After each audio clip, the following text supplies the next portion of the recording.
নমস্কার, আপনারা দেখছেন জেলার 1 নম্বর online TV channel Birbhum RC TV. শুরু করছি আজকের সংবাদ। বিস্তারিত সংবাদে যাবার আগে দেখে নেব সংবাদ শিরোনাম।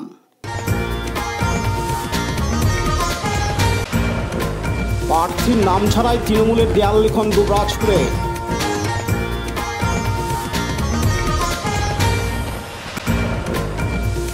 দিনের কাজে বঞ্চিত শ্রমিকদের সহায়তা প্রদান রাজনগরে।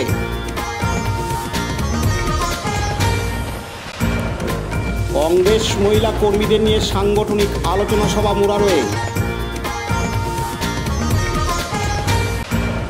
লোকপুর থানার সহযোগিতায় হারিয়ে যাওয়া মোবাইল ফেরত।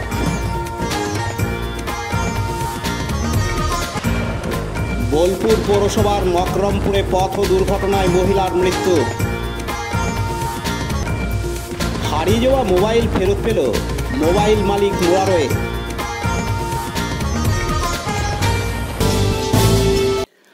আসন্ন লোকসভা ভোটের দিনক্ষণ বা প্রার্থী কোনো কিছুই ঘোষণা হয়নি। আর এর মধ্যে আজ মঙ্গলবার 20শে ফেব্রুয়ারি দুবরাজপুর পৌরসভা এলাকার 4 নম্বর ওয়ার্ডে শুরু হয়ে গেল প্রার্থীর নাম ছাড়াই তৃণমূলের দেয়াল লিখন। তৃণমূলের প্রার্থীকে ভোট দেওয়ার আবেদন জানিয়ে দেয়াল লিখনে লেখা হয়েছে, জনগণ দিচ্ছে ডাক, দিদি এবার দিল্লি যাক।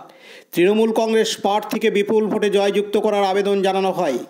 এদিন রং তুলি হাতে প্রথম লোকসভা ভোট প্রচারের দেওয়াল লিখন শুরু করেন তৃণমূলের দুবরাজপুর শহর সভাপতি স্বরূপ আচার্য, দুবরাজপুর পৌরসভার চেয়ারম্যান পীযূষ পাণ্ডে, তৃণমূল নেতা গুরুপদ দাস সহ আর অনেকে।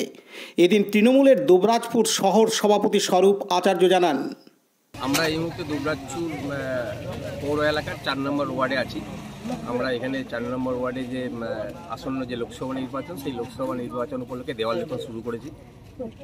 আমাদের সঙ্গে আছেন দুবরাজপুরের মাননীয় পৌরপিতা পীযূষ পাণ্ডে, আছেন এই ওয়ার্ডের সমস্ত নেতৃত্ব এবং তাদেরকে নিয়ে সমস্ত এই তৃণমূল নেতৃত্বকে নিয়ে আমরা দেওয়াল লিখন শুরু করেছি 4 নম্বর ওয়ার্ডে লোকসভা ভোট। কি ভাবছেন শহর থেকে কি হবে? শহর থেকে আমাদের আশা এবছর আমরা লিড পাবো। গত বিধানসভাতে আমরা লিড পেয়েছিলাম, অল্প হলেও লিড পেয়েছিলাম, এবং আমরা যেভাবে মানুষের সাড়া পেয়েছি বা পাচ্ছি এখন এই মুহূর্তে, তাতে আমরা লোকসভায় অবশ্যই লিড পাবো। পাশাপাশি দিন দুবরাজপুর পৌরসভার চেয়ারম্যান পীযূষ পাণ্ডে বলেন, আমরা আসন্ন লোকসভা নির্বাচন উপলক্ষে 4 নম্বর ওয়ার্ডে রবীন্দ্র সদনের সন্নিকটে দেয়াল লিখন করছি ওয়ার্ডের ছেলেরা। সাথে আমি রয়েছি, আমার সাথে তৃণমূল সভাপতি স্বরূপ আচার্য রয়েছে, ওয়ার্ডের সমস্ত কর্মীরা রয়েছে। আমরা লোকসভা ভোটকে পাখির চোখ করে এগিয়ে চলেছি। আমরা বিভিন্ন ওয়ার্ডে সভা করছি, পাশাপাশি দেয়াল বুক আমাদের হয়ে গেছে, আমরা ওয়ালিংও শুরু করেছি। কেন আমরা কোনো কারণে পিছিয়ে থাকতে রাজি নয়। আমরা আসন্ন লোকসভা ভোটকে পাখির চোখ করে এগোতে চাই। বিগত বিধানসভা নির্বাচনে আমরা হয়তো দুবরাজপুর শহর থেকে জয়ী হয়েছিলাম, তবু বিধানসভা আমরা জিততে পারিনি। সেই থেকে আমরা শিক্ষা নিয়েছি। এবার দুবরাজপুর শহর থেকে আমরা ব্যাপক সংখ্যক ভোটে তৃণমূলকে লিড দেবো।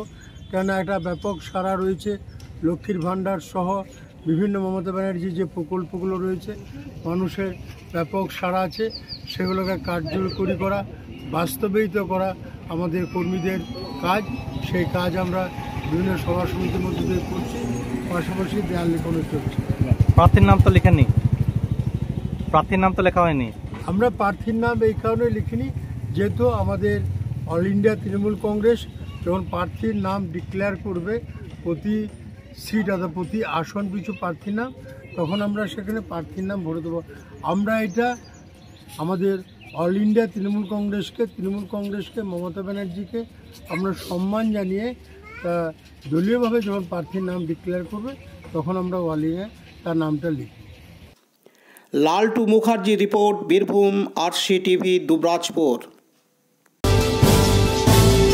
এখন বিজ্ঞাপন বিরতি, ফিরে আসছি বিরতির পর। সব থেকে ভালো চিকিৎসা, সবচেয়ে কম খরচে, সবচেয়ে কম খরচে। সব থেকে ভালো চিকিৎসা, সবচেয়ে কম খরচে, সবচেয়ে কম খরচে। বিশ্বমানের স্বাস্থ্য পরিষেবা মিলবে দিনে রাতে। বিশ্বমানের স্বাস্থ্য পরিষেবা মিলবে দিনে রাতে। মণি মহেশ হসপিটাল, মণি মহেশ হসপিটাল,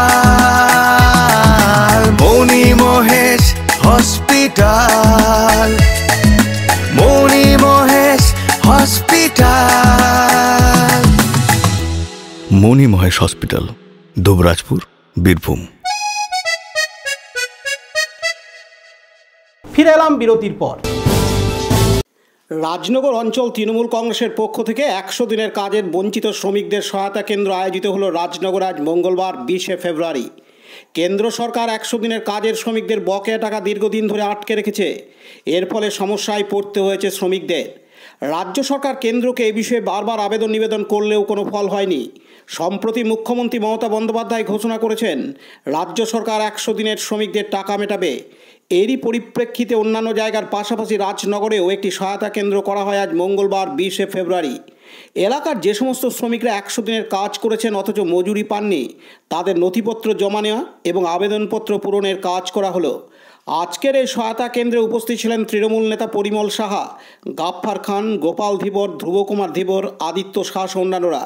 এদিন এ বিষয়ে তৃণমূল নেতা গোপাল ধীবর জানান, আজ আমরা 100 দিনের কাজের মজুরদের সহায়তা কেন্দ্র শুরু করেছি। যে সহায়তা কেন্দ্রে 2 বছর থেকে আমাদের 100 দিনের কাজের মজুরদের যে পারিশ্রমিক সেটা কেন্দ্র সরকার দ্বিচারিতাভাবে বন্ধ করে রেখেছে, আমাদের রাজ্যকে বঞ্চিত করেছে।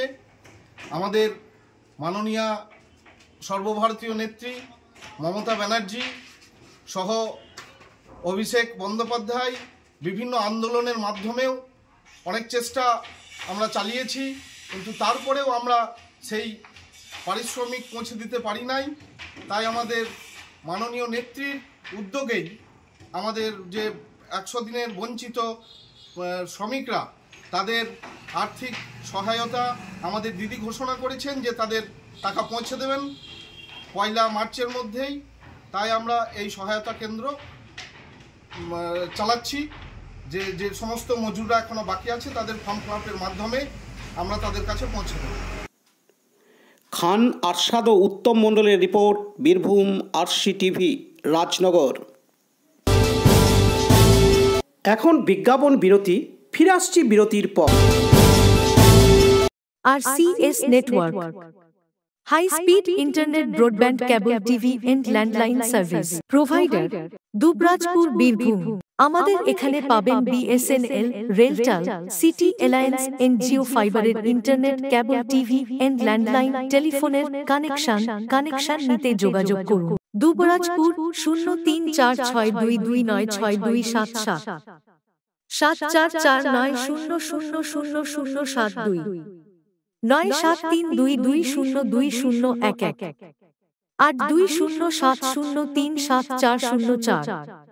সিউড়ি 034622999995 9647669675 7063544520। ফিরে এলাম বিরতির পর। আজ মঙ্গলবার 20শে ফেব্রুয়ারি মুরারই 1 নম্বর ব্লকের জাতীয় কংগ্রেসের পার্টি অফিসে এলাকার কংগ্রেস মহিলা কর্মীদের নিয়ে একটি সাংগঠনিক আলোচনা সভার আয়োজন করা হয়। দলীয় সূত্রে জানা যায়, সামনেই লোকসভা ভোট, সেই লোকসভা ভোটকে পাখির চোখ করে তাদের এই সাংগঠনিক আলোচনা সভা। এদিন এই আলোচনা সভায় উপস্থিত ছিলেন মহিলা রাজ্য কমিটির সভানেত্রী সুব্রতা দত্ত সহ বীরভূম জেলা কমিটির জেলা সভাপতি মিল্টন রশিদ, অন্যান্য কর্মী সমর্থকরা। এদিন মহিলা রাজ্য কমিটির সভানেত্রী সুব্রতা দত্ত জানান, আমরা বীরভূমের মুরারই জেলায় এসেছি, বীরভূমের মুরারই অঞ্চলে এসেছি, ব্লকে এসেছি। আমরা এখানে আমাদের এখানকার যে মহিলা প্রেসিডেন্ট রত্না শেখ, উনি এই জেলার যে জেলা সভাপতি মিল্টন রশিদের সহযোগিতায় এবং পরিচালনায় আজকে আমরা এখানে মহিলাদের নিয়ে মিটিং করেছি। সেটা হচ্ছে নারী ন্যায় নিয়ে, অর্থাৎ নারীদের অধিকার, এবং যেভাবে নারীদের অধিকার পশ্চিমবঙ্গ তথা সারা ভারতবর্ষে নষ্ট হচ্ছে এবং নষ্ট করা হচ্ছে যাদের দ্বারা, তাদের বিরুদ্ধে আমাদের প্রতিবাদ। সেটা আমরা আজকে নারী ন্যায় সম্মেলনে আমরা সবাইকে সেটাই আমাদের পার্টির তরফ থেকে আমরা বললাম এবং সকলকে বললাম আগামী আর 2 মাস পরে ভোট, লোকসভা ভোট, সেই ভোটে যেন সকলে সমানভাবে দায়িত্ব নিয়ে নিজের বুথের দায়িত্ব নিয়ে সেই বুথকে মজবুত করে এবং বুথে যখন রিগিং হবে এবং টিএমসি যখন আসবে, টিএমসির গুন্ডারা যখন এসে বুথ দখল করবে, যখন এসে মা বোনেদের হ্যারাস করবে, সেইগুলো থেকে রুখে দাঁড়ানোর ক্ষমতা মহিলাদের শুধু একা হয় না। সেখানে আমাদের ছাত্র পরিষদ, যুব কংগ্রেস, মাইনরিটি, মাদার কংগ্রেস অর্থাৎ কংগ্রেসের বাকি শাখা সংগঠনগুলো যাতে একত্রে মিলে আমরা সেই বুথকে প্রতিরোধ করতে পারি এবং আমরা সেই বুথকে দায়িত্ব নিয়ে আমাদের বুথের ভোটটা যেন আমরা করাতে পারি এবং সেখানে মহিলাদের কী কী অধিকার আছে সেটাই মহিলাদেরকে আজকে জানানো।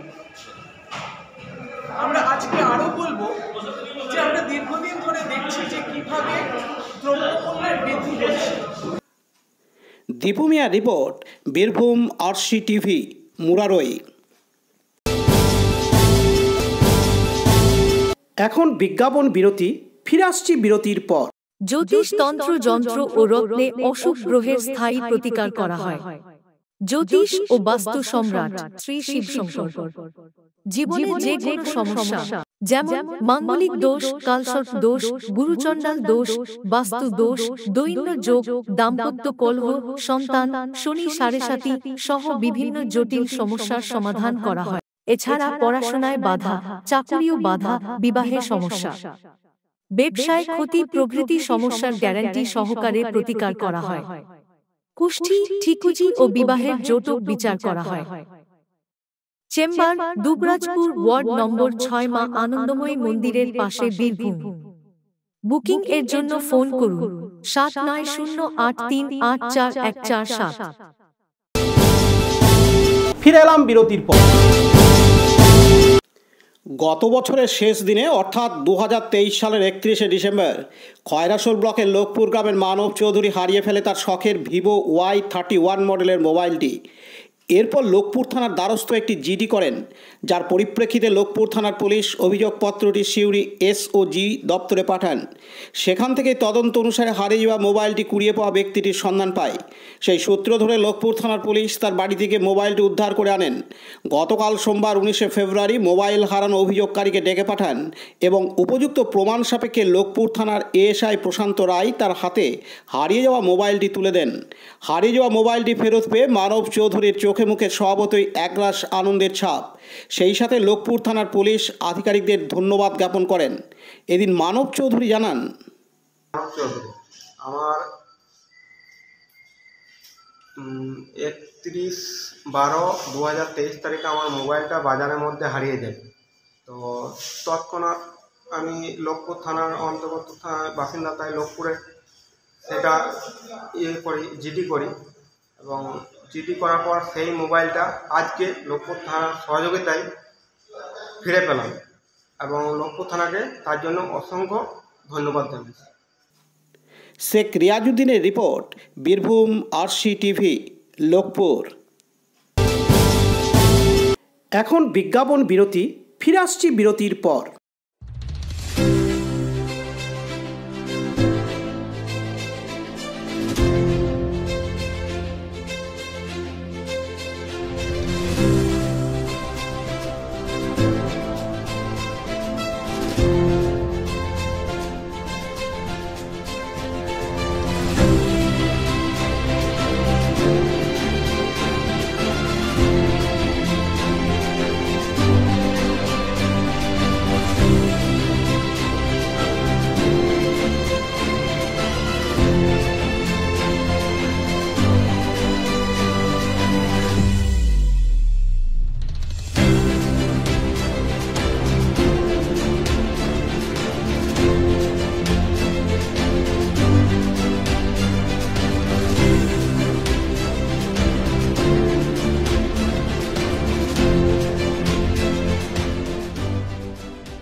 ফিরে এলাম বিরতির পর।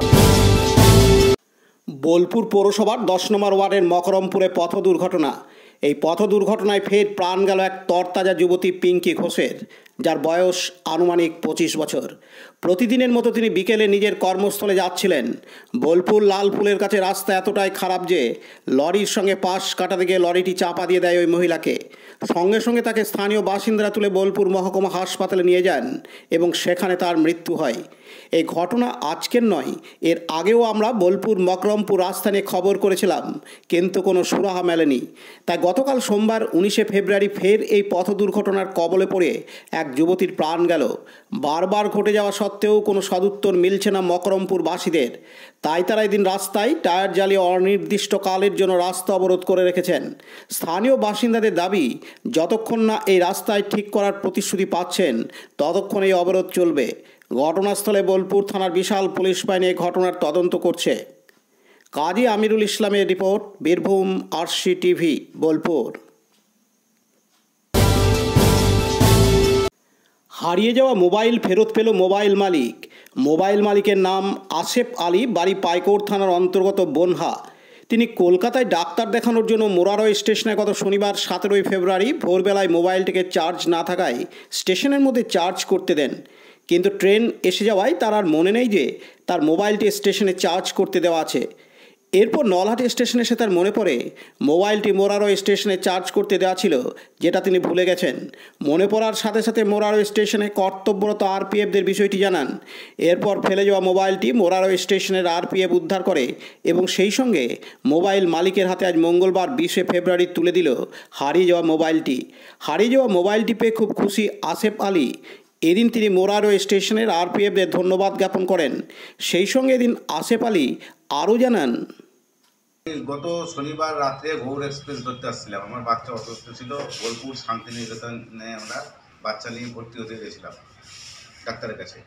কিন্তু শনিবার দিন ট্রেন বিলম্ব থাকায় আমি মোবাইলটা প্ল্যাটফর্ম 2-3-এর ওখানে চার্জে দিই। চার্জে দেওয়ার পর ট্রেন ঢুকে যায়, আমি মোবাইলটা নিতে ভুলে যাই। ভুলে যাওয়ার পর আমার 4টাতে স্টেশনে মনে পড়লো যে মোবাইলটা আমার হারিয়ে গেছে। নিয়ে নলহাটিতে দাঁড়িয়ে আমি আরপিএফকে বললাম বিষয়টা। উনি সঙ্গে সঙ্গে বললেন, ফোন করিয়ে আবার আরপিএফকে জানিয়ে, আপনার মোবাইল আছে, অসুবিধা নাই, আপনি এসে মোবাইলটা নিয়ে চলে যাবেন। দীপু মিয়ার report, Birbhum RC TV, Murarai. আজকের সংবাদ এই পর্যন্ত। পরবর্তী সংবাদের জন্য চোখ রাখুন বীরভূম আরসি টিভির পর্দায়। নমস্কার।